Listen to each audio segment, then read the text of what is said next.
Welcome to BSidesAugusta. Welcome to the Living in America track. Good to see that a lot of you have turned up for our next speaker. Before we get to Michael, let me read a couple of numbers off. These are the first round of Raffle Drawings. So if you have your tickets, you might want to go ahead and pull those out. You do not have to claim it now. You can claim it after this. But all the raffle prizes have to be claimed, I think. Oh gosh, we went back and forth on the time so many times I don't remember when it ended up at, but it was something like 3 o'clock. Something like 3:45? Okay, at 3:45. You got to claim by then. All right, everybody got their tickets ready to go? 285-3842 is the first. 285-3842, and that was first pick of the various pile. Again, 285-3842. Next was one of the Tactical Tailor backpacks. And that was 965-596, 965-596. The next is, I think, a pretty cool one. One of the Hack 5 field kits with a pineapple nano, which actually, if you were in the last talk, it has one of those Hack 5 land turtles and a rubber ducky as well, the ones that actually Wes talked about briefly. 028-222. That's 028-222. Next is a Klein bottle, which Mark explained a little bit this morning, delivered with the personal touch of Cliff Stoll, who's actually one of the pioneers of our industry. 591-061, 591-061. Okay, and the next thing was an Ace Hackware gift card. I think it was for over $200, so it's a good one. 028-777, 028-777. We get any woo-hoos in here? I didn't hear anybody win. You know, a bunch of losers. No, it's all good. Okay, so on to our next speaker. Michael does some pretty cool stuff with Rendition InfoSec. He's actually one of our sponsors today. If you follow them on Twitter, you probably also follow one of their founding guys, one of the co-owners. Jake Williams is actually here in the room too. So, we appreciate your support, Jake, and we appreciate Rendition's support of BSidesAugusta. Michael here is a security consultant, gets to go out and do cool stuff that a lot of you wish, I'm sure you could do. Gets to go do penetration testing, social engineering, and vulnerability assessments. He's going to talk to us today about the topic somewhat like that. So I give you Michael Banks.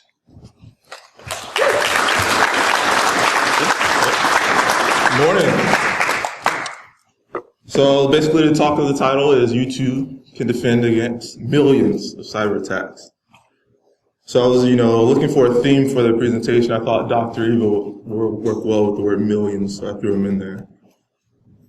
So my name is Michael Banks, and again, I'm a security consultant at Rendition InfoSec. And also throughout the presentations, anyone that takes a picture of the presentation and tweets it at RenditionSec, they're giving away 3 iTunes gift cards. So if you do that throughout the talk, just tweet that to RenditionSec. I'm also a SIGO in the reserve, been in the reserve for a while. I do that as well. And I'm a recent graduate of Augusta University, right here. So standard disclaimers, opinions are of my own and not of any of my employers. I'm not a lawyer, and this is definitely not legal advice. So overview is basically, I'm gonna go background, how I got to, do this talk, and some of the things that motivated me to do this talk, and go over some numbers and basically some projects that I started doing and some takeaways.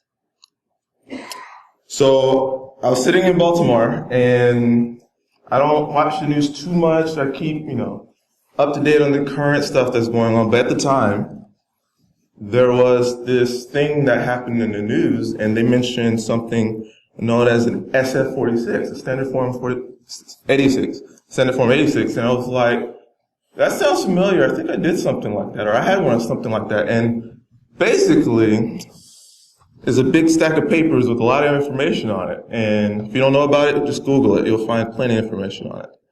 But an organization was hacked, and they seemed to house a bunch of SF-86s. So I was, it caught my attention. It was just playing on TV.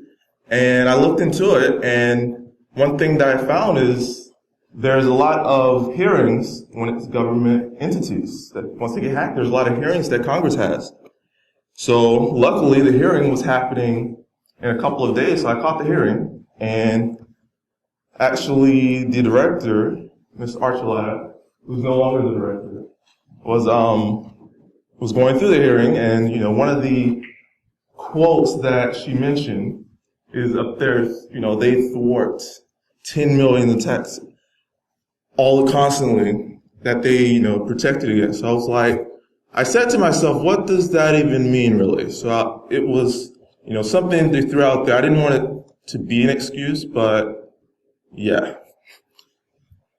So I started watching that, and that happened from the Committee of Oversight and Government Reform. So I was watching that one, and I started to watch more congressional hearings when it was about cyber and, technology, and I noticed a pattern, a theme that kept going repeatedly, no matter what hearing it was. One of them was, we need more talent, which is echoed in many different organizations.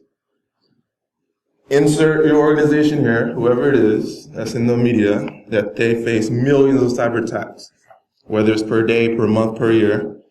And then the last theme I keep hearing on the Hill is something referring to a cyber Pearl Harbor. I don't know what that looks like. Maybe it's OPM. I have no clue. But that term is used by the congressmen and senators constantly. So I stepped back and I was like, what is a cyber attack really? I mean, I have some thoughts about it, but it really depends who you're asking. So in the public sector or the government, they refer to the CFA. And it has many interpretations. I looked at it, I read it. It's very, I don't want to say too vague, but it covers a wide gambit. So that's what they consider the statute of what a cyber attack really falls under.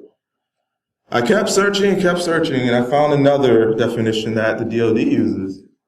And they're just a little more descriptive and a little more in-depth of what they consider cyber attack. But it really, didn't drive home or provide something for a framework of what a cyber attack really is or what it might look like. So I'm sure they have their own definition, but I'm sure some public entities like, Target, Sony, and Wendy's might have a different definition of what a cyber attack is based on their experience. So one thing, a good trend, what the entire talk is based on are the numbers. So I mean, a lot of people and a lot of times they say numbers don't lie. And sure, numbers don't lie, but they can be presented in a way that might be misleading or might paint a different picture than what's actually happening. So one of the things I see in the news constantly and all the time is, different attacks, millions this, millions that. I'm still saying to myself, it's not really telling me what's really happened, what kind of attack this is, what's happening behind the scenes. But if they get this information, they paint a bigger picture of what's actually happened, because for example, if there's, an attack happening on a network, if I got to talk to my boss and say, we need more funding, if I'm just going to tell them we got scanned, and there was a breach, if I give a bigger number, it's more likely for me to get funding, so I'm going to tell them the bigger number than what actually happened. But the biggest one of all that I saw was 300 million cyber attacks each day. I don't know what they mean by it or how they're calculating it, but it's out there in the news constantly. So I'll give a good example of how it's reported. Let's take an SSH report statistic. If I have a word list of 10,000 words and I attack an IP, let's say it takes 3 minutes to do. It's reported as 10,000 rapid, sophisticated cyber attacks that were thwarted because I didn't get logged in. So sure, but it could also be reported in other venues as one failed intrusion event. So if I got to tell that to my boss and I want funding, which one would I probably use? Yeah, that's how it's reported in the media as well. Another example, I need bigger numbers. So let's try an InMap scan. I want to scan all the ports. 65,000. When in actuality, there's no report because, you get scanned all the time. So I wanted to, get real numbers, get real data on how you can calculate this and, get some information. So I came up with something called Project Slime. So Project Slime basically is a project designed to research the adversary's behavior. One buzz term I hear a lot is user behavior analytics and analysis. So I created Project Slime to do that. And what project is on the back end is basically plan on doing this every year. And V1, that's already in place now, is, deployment on DigitalOcean. It's basically a Linux server. And I'm running Kippo, and I put a nice little website on the web and let it sit there. Let it, accumulate some stats, some logs. So one of the things I'm interested in grabbing with Project Slime is username, password, word lists. I'm grabbing the session of what a person logs in if they get the correct password. So I didn't want to set the password too hard to not, get an attacker to get all the way in the honeypot. So I set it pretty reasonably easy for them to get in, because once they get in, the full sessions is being logged on what they actually type, where they go, what they try to run, and things they try to pull in.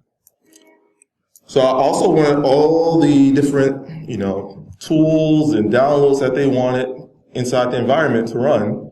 So it also captures that as well. That's what's in place now. And I'm going to go over some stats some I missed that. Next year, I'm planning on doing something a little bit more robust. Instead of just getting the log data, I actually want to see what they do, where they go. So right now, they're given an environment that they can go in, and they try to run different commands. And if I don't have the commands on the approved list or create a response for that command, it doesn't happen. I do allow them to bring things in the environment if they want to download something, but they don't have access to it. They think they download it and they don't actually have it. So that's what's currently in. Next year, I'm planning on doing something still in development on how I'm actually going to implement it. But I'm thinking about using something like Docker, creating an entire OS that's its own standalone machine, not networked to anything else, and they can actually just play with it. Create some data on there that's fake data, fake username and password, different things like that, to see where they go first, what they download, what they bring in. And then once they're done with it, I just blow away that, archive it, image it, and take analysis, while I'm still capturing the same information from what I'm currently doing about username and password attempts. So staying on V1, it's been deployed now for 27 weeks, and that's my big number that I was able to capture. 599,000 attempts. So I could, go even further and just capture IPs on connections, but I'm actually capturing the amount of times a person actually puts in a username and passwords and presses enter. So if they just come to the site and leave, or come to the port and leave, I'm not counting that. I want the confirmed number of what a person actually attempted, something that would violate the CFAA if they actually logged in. So that's my current stats. Some of the things I'm saving are the unique IPs, passwords, accumulating all of that, and bringing that into the environment to get numbers and stats to see what's used. And there's some interesting things you can also take from the data as far as the IPs and the geolocation to see what countries even attacking the box. So what country do you think are number one? China. That's a good guess. It's pretty accurate. What about number two, though? Russia? U.S.?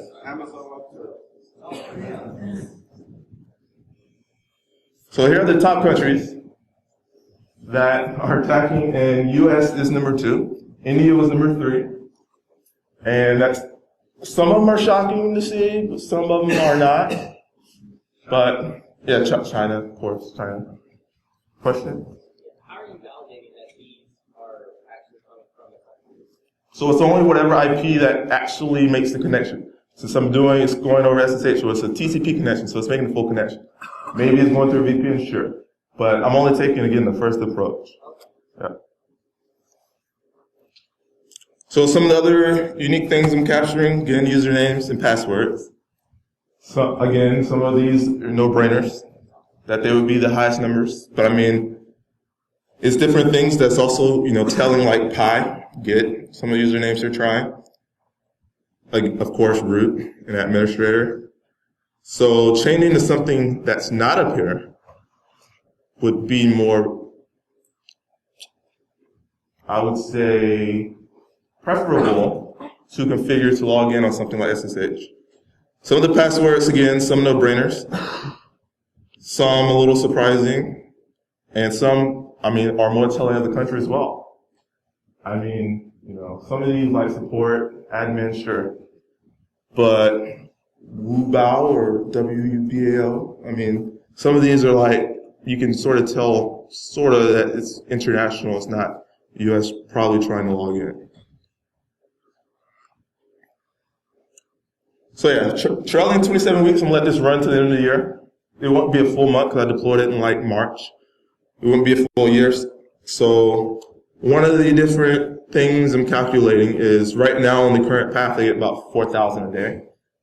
So that would make 1.4 million in an entire year. So next year I'll have a full year of actual data. But, what's next?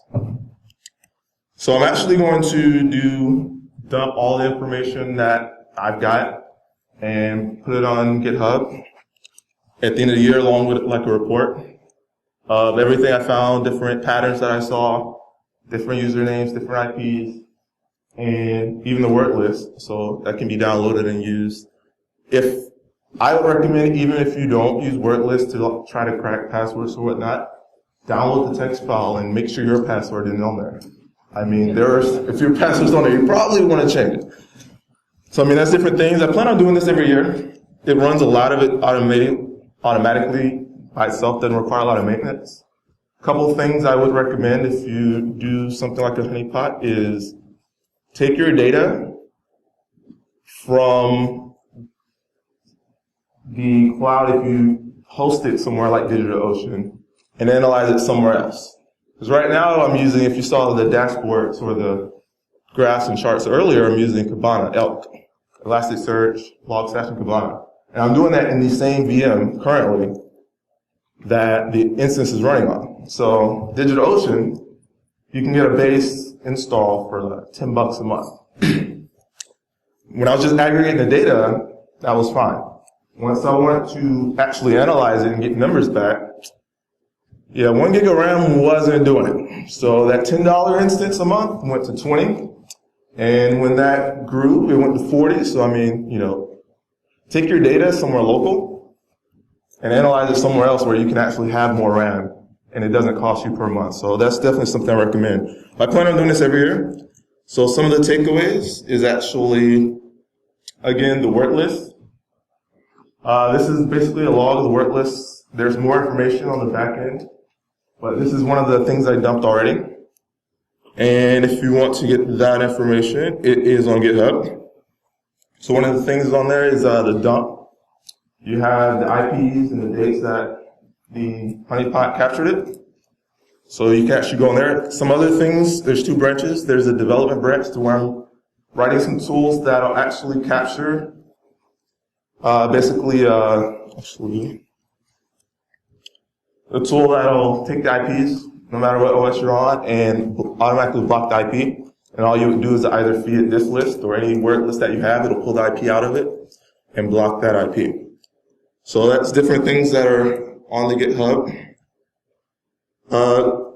Couple conclusions basically.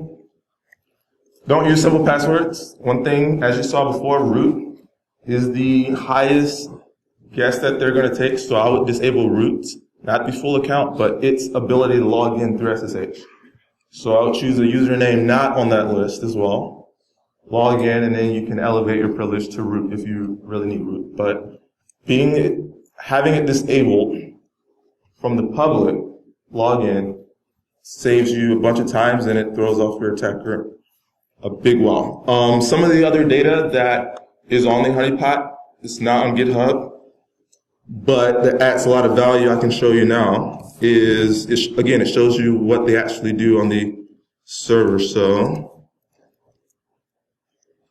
and this is another neat reason why I like Kippo, is that you can actually see exactly what, again, the attacker types.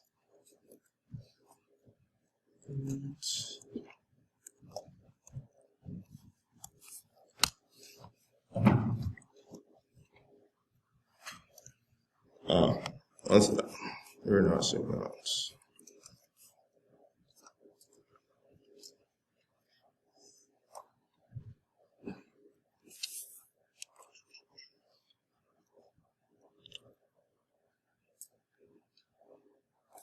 Alrighty. So one of the things you can see with the typer type, what the attacker types, and it's pretty definitely telling.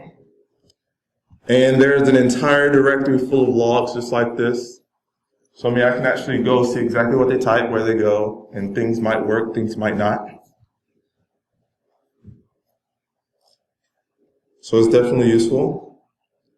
One of the other things I mentioned before is it has capability to allow them to bring different things in. So if they wget a file, it'll actually download the file, but they won't have access to it. And sometimes they download some tools, and it's definitely useful. As you see here, you downloaded the file, you downloaded the website. It actually tells you sort of the level of your attacker as well, because you downloaded his website instead of the actual tool you wanted. So, and now he downloaded his tool, and he tries to find it. And, you know, he might have access to it, but again, he doesn't have access to it. So, what Kippo actually does, now I have that tool as well. So actually, you know, I was curious on what this was. So looking at it,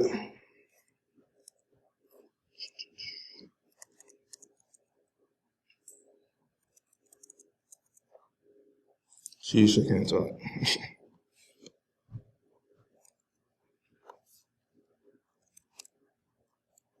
So what was this attacker trying to do? Turns out that tool was DDoS. I don't know if he wrote it himself or if he downloaded it somewhere else. But I mean, there was this Perl. He was trying to run this Perl program to basically DDoS the website. So now I have this Perl program that I could use somewhere else, or you know, I know I need to disable Perl.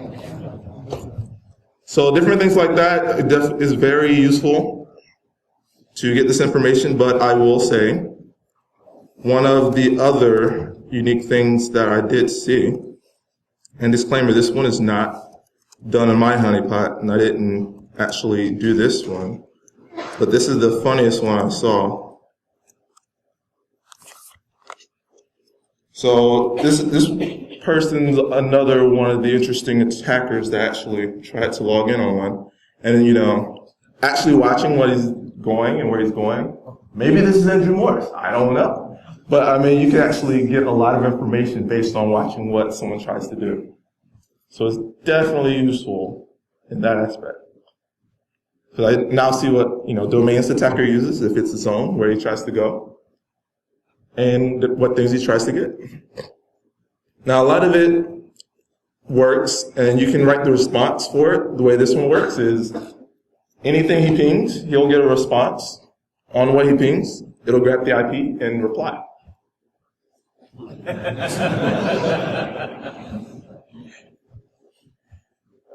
Some attackers are more persistent than others. Some will log in, you know, do a few commands and leave. Some are more persistent where they'll keep trying different things. Some will figure it out pretty quickly as a honeypot. Some takes a while for them to figure out as a honeypot.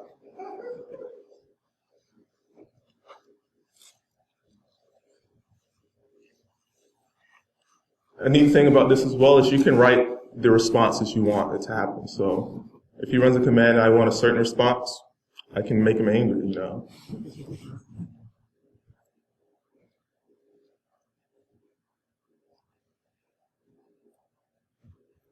And that's one of the uniqueness that I do like about Kippo is you can actually customize a lot of it.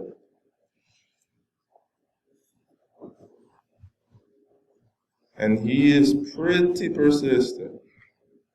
I don't know if he even figured it out yet, honestly. So he goes back to penguin.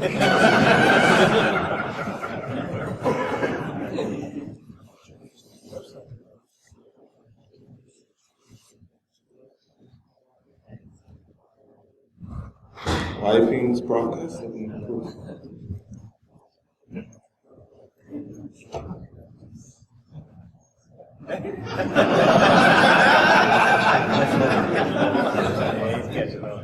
Hey, he's catching on. Maybe he's catching on.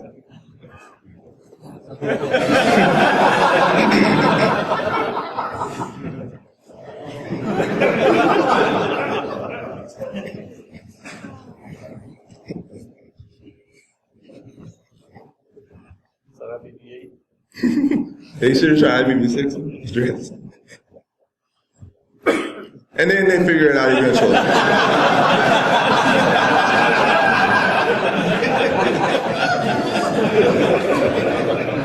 So yeah.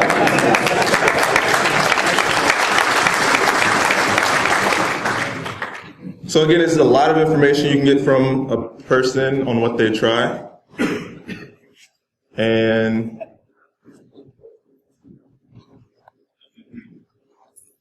definitely useful to have a honeypot, because I mean, I literally have a directory of about 100, 200 of these. So I mean, you know, taking time and looking through it to see what's actually out there, to see what they do and what they download, and different, I mean, I got a directory full of downloads of different files that they try to download as well. So I mean, right, are there any questions?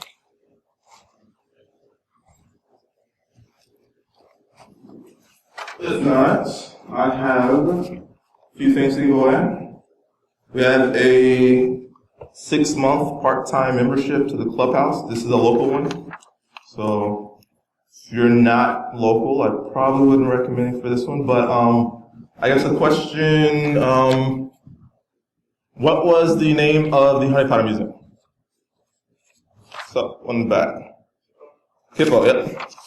And another prize, you can go get it. Another prize is the Hacker Playbook 2. Good read. A lot of useful information in this one. What was the third country with the most attempts? India. Oh, nope. All right. Yep. India. That's all my talk. If you have any questions, I'll be afterwards. And don't forget to tweet Tradition Set. You got a question? Tom Jenkins and Jeff Turner and Dr. John Rothline. And we'll come back and see you and I've got your gift cards. Appreciate it. You got a question? No? Are you good? Yeah. Thank you.